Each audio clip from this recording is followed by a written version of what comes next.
ayaa sheegay inaysan waxba ka jirin in ra'iisul wasaaraha ay ka dalbadeen inuu kalsooni weydiisto baarlamaanka. xogayaha guud ee golaha shacabka Soomaaliya ayaa sheegay inaysan waxba ka jirin warar sheegaya inay ku amreen in ra'iisul wasaaraha Soomaaliya uu hor yimaado baarlamaanka si uu kalsooni u weydiisto warkaas oo warbaahinta qaarkood ay baahisay. Cabdikariin Xaaji Cabdi Buux oo ah xogayaha baarlamaanka Jamhuuriyadda Federaalka Soomaaliya ayaa sheegay in qoraal ku soo baxay warbaahinta qaarkeed ay sheegayaan in ra'iisul wasaare Saacid uu weydiisto kalsoonida aysan ahayn mid wax ay ka jiraan. warbaahinta Soomaalida qaarkeed waxaa looga baahiyay warar aan waxba ka jirin oo been abuur ah. baarlamaanka xaq ayuu u leeyahay in uu ra'iisul wasaaraha iyo xukuumadda la xisaabtamo, balse qoraalka la baahiyay ee ah in xukuumadda loo yeeray waa mid been ah, ayuu yiri Cabdikariin Buux.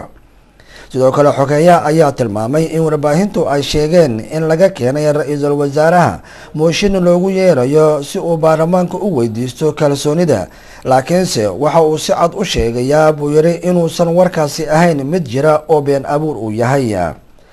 waxaan doonaynaa in shacabka aan u iftiimiyo arrinta u yeerista ra'iisul wasaaraha ee 26 bishan. sababta loogu yeeranana waa inuu khudbad ka jeediyo baarlamaanka, ayuu yiri, taas uu kaga warbixinayo howlihii xukuumadda u qabsoomay muddadii sanadka ahayd ee xukuumaddu shaqeynaysay. isagoo sii hadlaya ayaa xogayuu sheegay in qodobada laga doonayay in ra'iisul wasaaraha inuu ka warbixiyo ay ka mid yihiin miisaaniyaddii hore iyo sida ay u hirgashay, caqabadaha ka hor yimid, iyo sidoo kale inuu baarlamaanka hor keeno miisaaniyadda sanadka soo socda ee 2014. iyagoo kadib wasiirka maaliyadda uu iman doono oo arrinta miisaaniyaddana sii ambaqaadi doono. taas ayaana ah, ayuu yiri, xaqiiqda jirta oo ma jiro wax mooshin ah oo laga keenay. xogayaha guud ee golaha shacabka Cabdikariin Xaaji Buux ayaa ka hadlay nidaamka oo moosho keenista, wuxuuna xusay in marka ay xildhibaanadu mooshin soo diyaariyaan ay isaga oo ah xogayaha ay soo marsiyaan uuna ku daro lifaaq, sidaasna guddoonka baarlamaanka ugu gudbiyo, balse waxa uu sheegay inaysan jirin wax mooshin ah oo xukuumadda laga keenay. ugu dambeynna wuxuu fariin u diray tafatirayaasha warbaahinta qaarkood oo uu kula taliyay inay ka fikiraan warka ay daabacayaan oo aysan ku degdegin baahinta war aysan hubin, loona baahan yahay, ayuu yiri, tan in ay tan hadda dhacday ay ku qaataan tusaale, isagoo wararka noocan oo kalena ku tilmaamay inay yihiin kuwa looga gol leeyahay in horumarka dowladda lagu wiiqo. ra'iisul wasaaraha Soomaaliya ayaa sheegay in wada shaqeyn wanaagsan ay kala dhaxayso golaha baarlamaanka ee Soomaaliya. ra'iisul wasaare Saacid ayaa sheegay in wada shaqeyn wanaagsan ay kala dhaxayso baarlamaanka Soomaaliya, isagoo xusay in halkii sano ee ay jirtay xukuumaddu ay dhowr ajende u gudbisay golaha shacabka.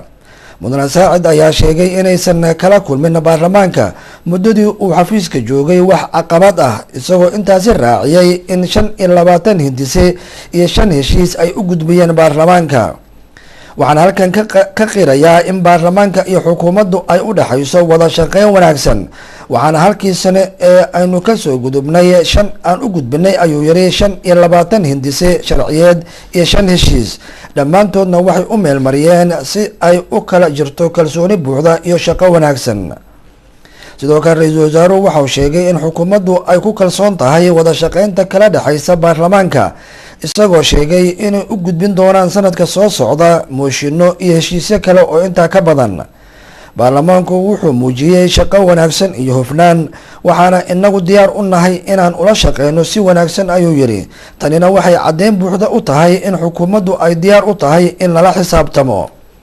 ra'iisul wasaaraha Soomaaliya ayaa hadalkan ka sheegay kulan qada sharaf ah oo shalay ka dhacay xarunta madaxtooyada Soomaaliya, isagoo intaa ku daray inuu ku faraxsan yahay howlaha dowladda Soomaaliya u qabsoomay intii ay jirtay, uuna shaqo intaas ka wanaagsan u rajeynayo sanadaha soo socda.